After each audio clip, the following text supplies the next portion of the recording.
African culture. Guys, I am live in Olido today as they are celebrating the inauguration of the Igwe cabinet. Igwe and Sunday, Idoko, Igwe Ochirozo, second of Olido autonomous community.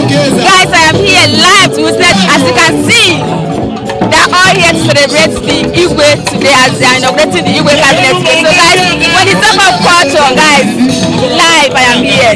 So follow me as I will take you around to show you everything that I'm happening here today. I see the mayor girl, Nsukka, the queen of African culture. When it's talk of culture, guys, let's go there.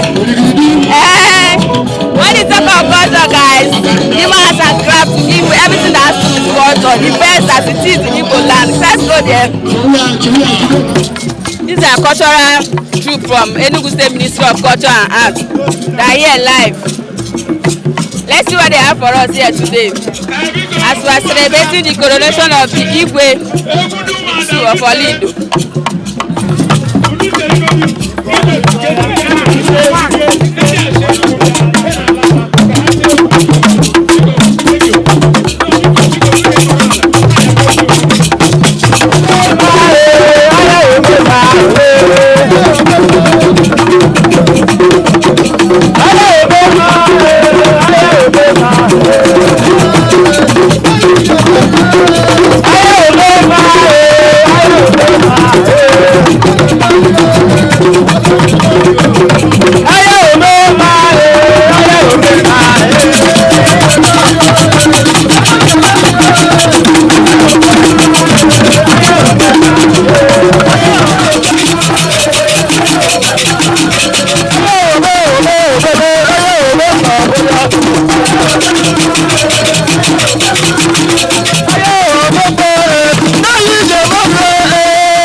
No pokiji ka wi jama na wa mara bia hoya pedike. To pokiji ki mo ro na no. To pokiji ka ya bụ dị iche na Olido mara akpa a na-efere leta nwe nyama okpoko ijikọ mara akpa ma na-efere leta eze na-echi na-echi o eze na-echi na-echi o eze na-echi na-echi o okpoko ijikọ ụtọgodo na-aba onye ke nwa Chineke ji eli ebuli ọjị nwere usoro eji eme ihe maka na ihe ọjị pụtara bụ ọjị nke a pụtara omenala jikọrọ ndị Igbo ọ ya bụ ọjị onye ga-awala anyị ọjị bụ Igwe Bernard Sunday Idoko Ochirozo anyị na-enwere igwe na-ekwu okwu nyefe ya ka o kpee ekpere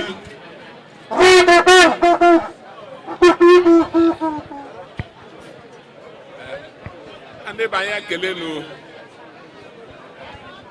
Igbo ile bịara nwabe ten Hausa ten Yoruba Igbo bịara nwabe asụmụ n'ala ma ihe a na-eji asị n'ala bụ ọnị ọjị ma m ga-eji ọjọọ m n'aka nga na-asị ma m kume Chukwu abịa ma ọ bịa nyere anyị ike ma anyị nọrọ ya mgbe na nta nye anyị arụ ike chekwaba anyị n'ụzọ anyị so ya bịa anyị rute n'udo ana m asị Chukwu na m ekelechi gị ike n'ihe ọma ị na-eme anyị mana asị na ọ bụ ekelere nneka na-eme arịa ọrịa ọzọ maka echile anyị na-arịọ ogologo ndụ anyị na-arịọ ihe akụ akụ ya nwe nwe anyị na-arịọ nchekwube nke ọ na-abụ nje ọkwụrụ n'ife anyị kwụrụ n'azụ nje ọkwụrụ n'azụ anyị kwụrụ n'ife ndị ọbịa anyị na-ebiara nwabe okwu ọma ha ejiji abịa nke anyị ala ya karịa ọyị ihe ọ bụla e na-ebu n'uche ya bịa mgbe nke onye wole ebe ya aka nke o wotere Chukwu abịa m ọjị m ji n'aka mgbe ọjị na-egosi udo mgbe ọjị na-egosi ịfụnanya asị m na ndị ile bịara mgbe na nta na anụ ekilo ọha ile nunu ile meche nnu ihe unu nwere ike omenu m na ndụ bụ ha na unu soro mba nọnyelu m nta ihe na ya na-eme nta abụghị ike m n'ọbụ ike Chukwu mgbe m na-asa na afọ bụ ike Chukwu na Chukwu ọmụ ga na-enye anyị ndụ ga na-agọzi anyị ma anyị dịrị ndụ rie uru afọ anyị tatara na ọ bụghị nta na uwe gboo mgbe m na-asị Chukwu abịa m ọjị na m ji n'aka anyị jikwa ya taa gọzie gọzie anyị na nwaanyị bụrụ ya taa. Good evening, sir. Good evening, ime aga. Admoidaga. Anyị kelee Chukwu. Na-eche dogike. Eze Chukwu ebe anyị na-enye ekele. Mgbe unu na-eme nta unu bịa ya nọ ene nwanne bụ unu. Napụ m na ọ bụ ihe gbasara ọdụban ọjọ omenala anyị. Ihe mmenụ bụ na ọ bụ ọdụ ha afọre ihe si wee dịrị mmanya izeme amara nnukwu ọgazide nọ nta bụ Olido so n'igwe agachi nwụrụ anwụ chidoro ha oyi ma ha wee ote onye ọzọ wee ote Igwe Benedict Sunday Idoko Bernard Sunday Idoko sorry Bernard Sunday Idoko ma ha chọrọ m ọhaneze efuma nta na ọha ile kwetere onwe onye na-efu na-asa ya bụ eke na anyị nta anyị m ndị Igwe na-achọrịta ma anyị yiri n'ọbụgburugburugbu Igboeze bịaza ma anyị nọ ịnị ya bụ ihe ndị Igwe nọ n'mbe na-ata abịa na gbasara Igwe ndị mmanụ Igwe abịa n'obodo na ọ bụ Igwe ebe a na-enwe m ihe na-eme maọbụ ihe na-ata maọbụ ihe ụkaga m n'iru Igwe ebe a na-ebu ụzọ asị kwu na-ejekwu mmemme Igwe na-erumeme ebe Igwe gịnị bụ ya bụ mmemme gbasara Igwe gbasara anyị bụ ndị ọ na-echekwa ibi nwere ike ọha na anyị abịa na-echi Igwe gịnị bụ nwere ike ọha na anyị azụ onye ebe Igwe ihe menụ bụ abịa n'ihe gbasara Igwe ọha na eze ga-asị gị jere azụla azọ nke nta n'echi na ọ ga-abịa gị n'isi ebula bagite ihe m ga-ekwu na-ehụ mbụ na ọ bụ na anyị na-afụ ihe si Igwe ka ọ bụ mbụ ụwa gwụrụ mba ọrụ bụ ijekwa servant leader and mbi na-arị ya atamụle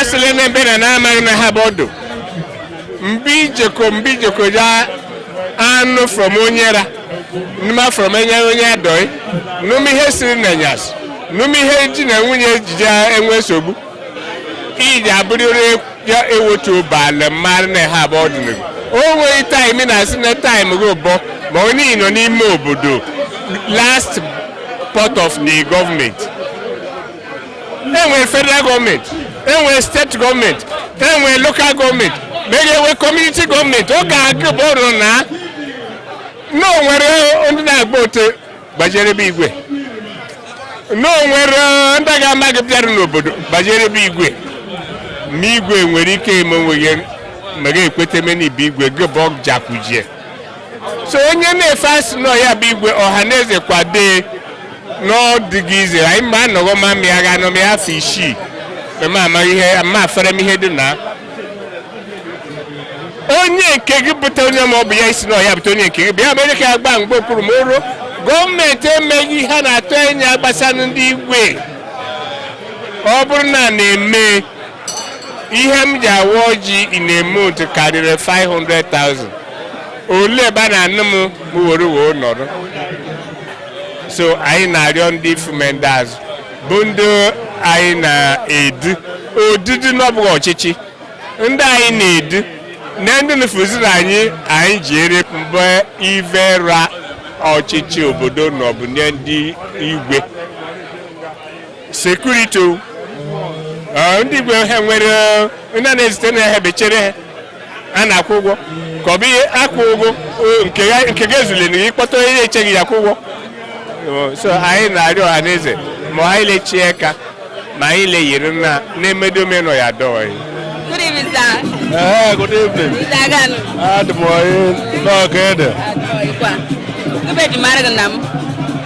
Ezechi Igwe Emmanuel Ezechi mere tu nke mmadụ n'ọwa autonomous community. Igwe ya gbogbo nwere bogo ntane ụfọdụ nnukwu ndị ga-anọmanụ n'otu nnukwu anọ enyi ya nabata na ya bụ ọnọdụ.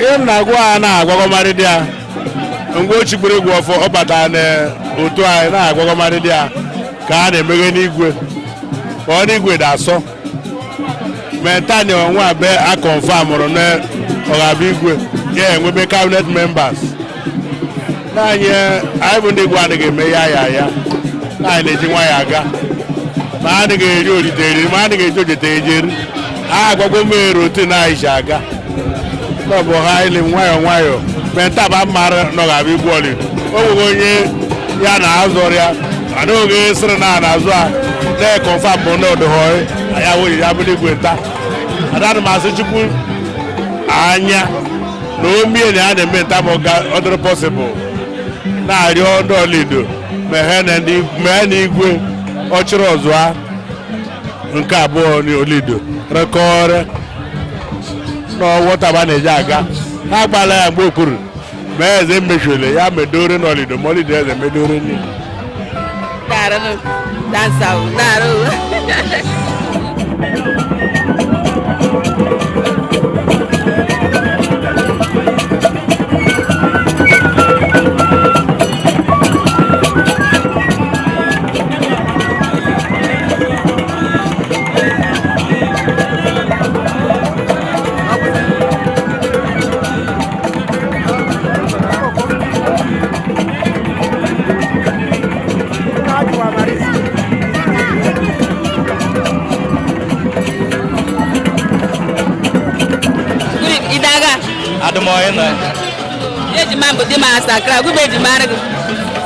ihe eji mara m bụ King Ancestor agụnkwụ ikuku Igbo niile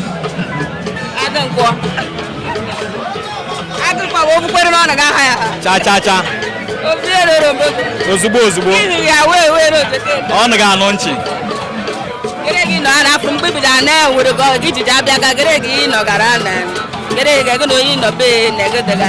oke onye m nọ be bụ Igwe His Royal Highness Igwe Bernard Idoko Ochirozo the second bụ nna m ọga m na nwanne m chi n'ụzọ niile so the relationship abụghị ntaba bidoro n'otu emeka o bidoro and anyị na-asọ sọchite m ike ma anyị esego okwu so ya bụ ka m na-achị ya dọ eburu m be Mgbamushi Anambra jalata na obebe bụ mgbe isi m bụrụ n'Enugu Ezike before ma alala gị be nke m ya bụ another thing dị na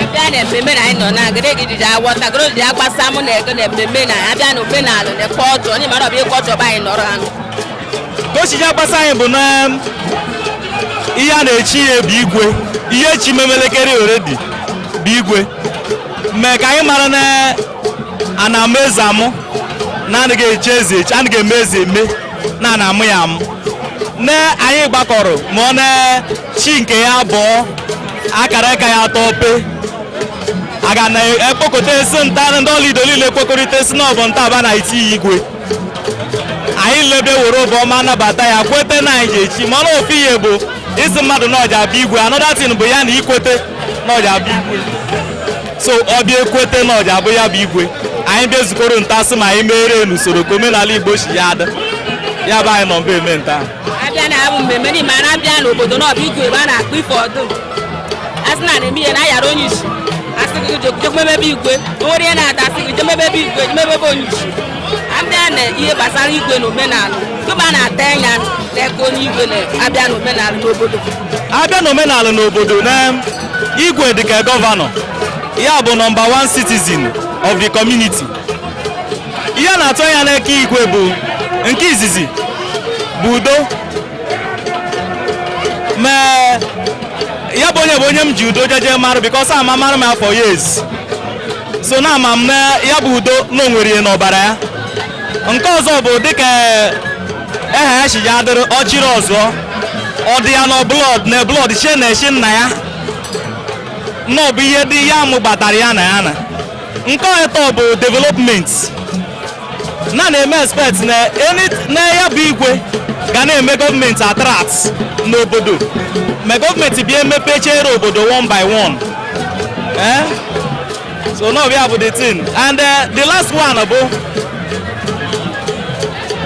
the last but not the least bụ na ya bụ igwe ga na-abụ igwe ọchị na mma na the eme expect na ya bụ igwe ga ya bụ igwe ọchị na mma na ọ bụkwa igwe nchigbu ma ọ naghị nwere ọtụtụ igwe nchigbu n'obodo nọmna anyị na-eme expect na ọ bụkwa igwe nchigbu mee ka relationship mụ na ajiji ada na amara m na ọ bụkwa igwe nchigbu bụ ọ bụ daarụ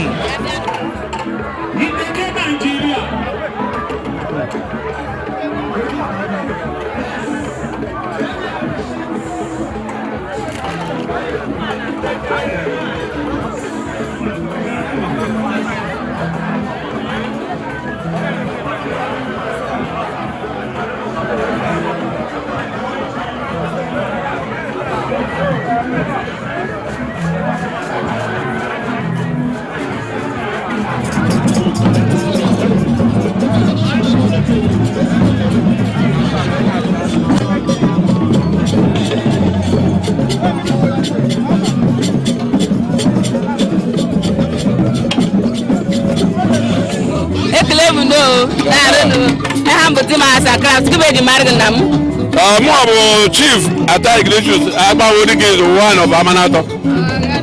Agbawozi gị agbagaja ya. Yes. Nke bụ n'ụlọ nta na-eme mmemme a na-eme nta n'ụlọ nọ ịbịa ya nọ ya bụ mmemme a na-afụ m na ha lejuru nọrọ mọga ya bụ mmemme. Ya na-eme nta bụ ihe obodo jikọtara ọnụ wee kwee bịa na-eme ebe obodo jikọtara ọnụ kwuo na obodo kwere ekwe na Bernard Idoko Sunday ya-abịa igwe Olido Enugu Ezike otabechiri echi as igwe the whole Olido abroad and home nọ n'ụlọ nta maka mmemme a.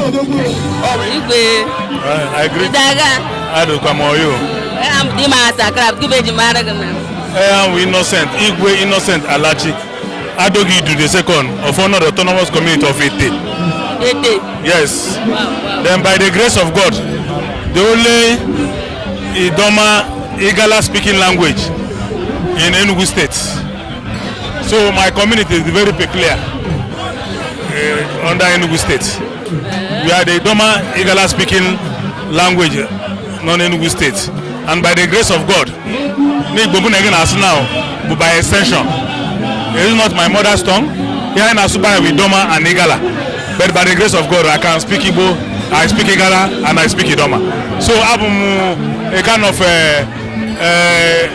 Chukumoso and God the Spirit, God the Father and the Holy Spirit. That is 3 in 1. So by Enugu State. So we speak Idoma, Igala and Idoma and Igbo in extension. Igwe. Idoma, as Igbo, as Igala, as Lile. Yes, under Enugu State. Under Enugu State. Yes. Give me where you are. I'm Basarabian Igwe now. Nabiana Niga, no, the as you said, talk, Meko. Abiano no Igwe now. As Oyebu Igwe now, and the baby. Now, Bakuteko and Dogabugo, or Igara, Mahabugi, Mahabugo, Niabana Master, no. As Igwe, keeping where you are. Legi normal no do nufu yiji da ichigata ndanofu bodara legi onye ozo ya chi oyi nu no legi ya chire ogadoi. Although anything here basiri Igbo is all about tradition. Here you find traditional rulers. Well, I in the Lekota Makaye, but our tradition in our various places. And my colleagues in Kenya make coronation and ta. Look at my colleagues in Guaraga. Now everything I'm with rules and I'm with na guide. Igwe and may does on him. I am very careful dealing with issues. I am very careful. I know from both sides. We don't just judge straight. And I am about one you. All book and does me by name. Because Igwe and Kuboku, sending home by Akurabugia. No, before you go for like it while you go before you utter that word out. So by the grace of God, I am a code of conduct which I believe you have gone through it. Our chairman have already briefed us. I am with Chikaisheme, which is how to conduct ourselves in public, handle any issues that comes our way. And from my own side, most cultures I am similar. Our cultures with the same thing. We have been in the Enugu State. We have been in Eastern region. Here they turn on Enugu State. We have been in Eastern region, from Eastern region to Anambra State, from Anambra State to Enugu State, to represent Enugu State. So we have been the person. I be Enugu State, Enugu State bete. So we are one. Our cultures are the same thing, but I'm here to represent Ete and Enugu State and Igboeze not at large. I would like to visit to some other day so that we will discuss more on this, because if you are Igwe and Igwe, you will love my culture. I will visit some other day. Thank you very much. God bless you. Thank you. Thank you.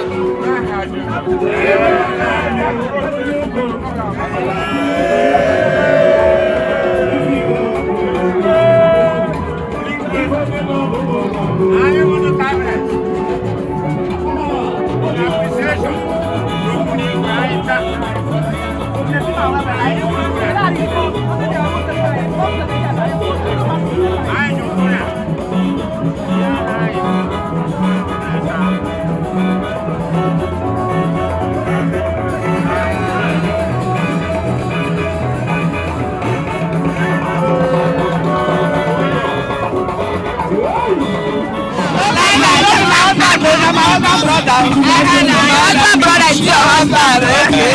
But not for the other room. No. Mama is Dagana. At the Palace boy. The bed to my I'm coming to come and the meat to go. You will be able to make that. I'm going to the guy who is a master. I name me Wagazo. Igwe If my abomada chukuke dorioi, family oshina doi, o baraba, o zurezi, o werende werike. So I got your mind to chuku anya. Ni hand the garanta danyo. See where you got a boy and tana haven't been made, and I got there to see a prayer you go. Yes, you don't know you. Ya maruno ya se Ochiroha. Ujere no hof. No butigura anyo. Ya chibula anya chibebeti ya chidora anyo yi. Moga na indere de orubishi. Indere de orubishi. Ibi na kwa no bodo ga na chi o. Ni mane. Ma iri ri shin he ni. anyị kwesịrị rubere isi ọ kaara anyị n'ụra ọ kashiere anyị nyere ndụmọdụ n'ụdụ ka ọ na-abịnye onye ndụmọdụ ọfụma ịma na onwere ndụmọdụ iji enye ene ọ ga-abụ mkparị ma o nwere onye iji eji ikwu mmiri ọ bụ na-asị na nwaanyị onye edo imeji ahụ ga-ajụ ya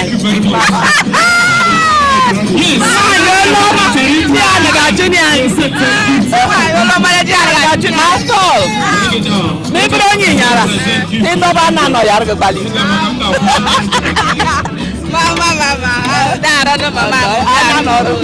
anya nọrọ you look sweet. Thank you, ma. Oh, I just got a sweet soul today. Lovely mama. Thank you. Yeah, damn why. I make you know. Amen. I don't know about Igwe show boko ya bia. Ejo no boko. I la Ochirozo 20 years ago gbe chiri mi Igwe. Papa abai na adro ya mashi. Before ya no way fuma. Na mi le za Ochirozo na mo fuma. O wa za ya. O tego ma e chiri Igwe nkai. My papa abu dede. I have almost the same mate. I am master na ya bia be kile chukunta. I mo na one ebo mu. I show boko ya bia. Maka emume. So my feel nya. Then one chan no go ga no kenna. Bo bi ho ma bobo. My na yo chuku. Mo de ni oyi. Ha yo de na yo oyi. I know why chi jofuma. Obollo na ya yuku. I know why Anumekai, Obollo na yo. But na yo chuku me henye yuku. Ha fa nya yuku alovo. Mi do dayo. O be pere ba ya be pe ta e kile chuku. Maka no o chile bo nwanchi.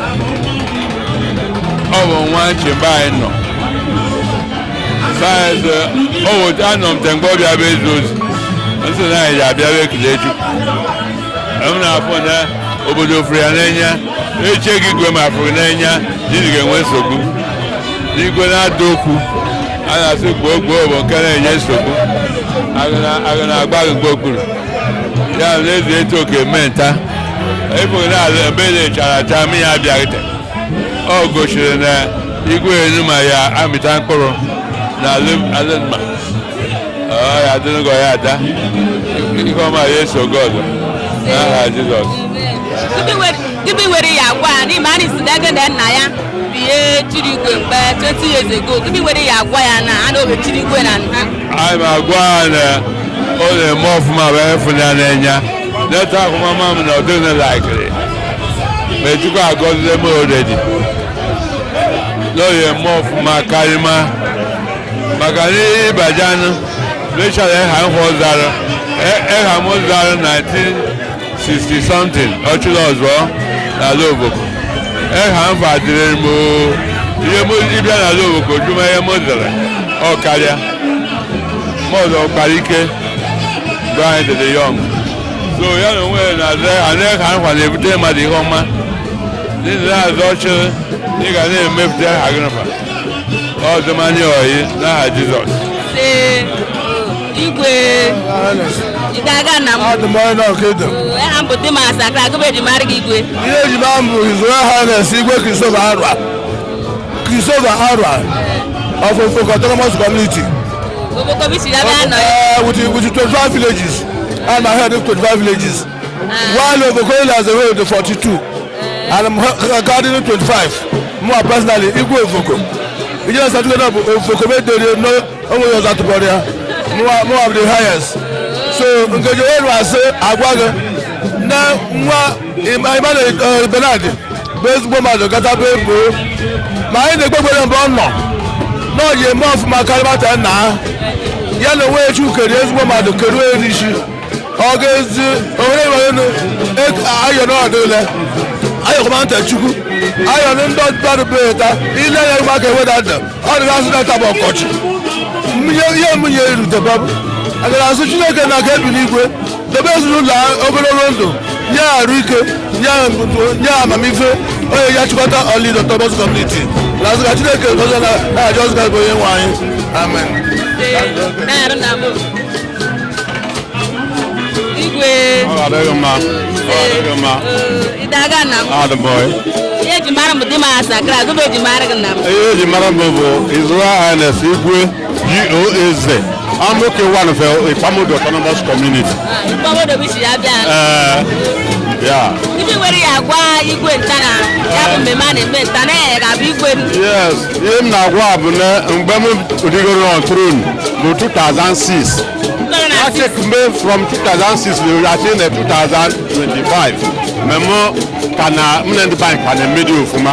No ya jide ndidi. Ya jide ndidi. Wo bo le jide ndidi. Ko be chile na Igwe mera Igwe mehana. Ya ji shike ni ho na eme doye. Ma meri he doye. Ihe do community oyi. Before na emi he ya consult ya na PG duru so. Ma he mere zo to obodo ni. Ma obiam la no obodo ni na ha Jesus. Amen. Yeah. Oh, thank you. Oh, man. Yeah.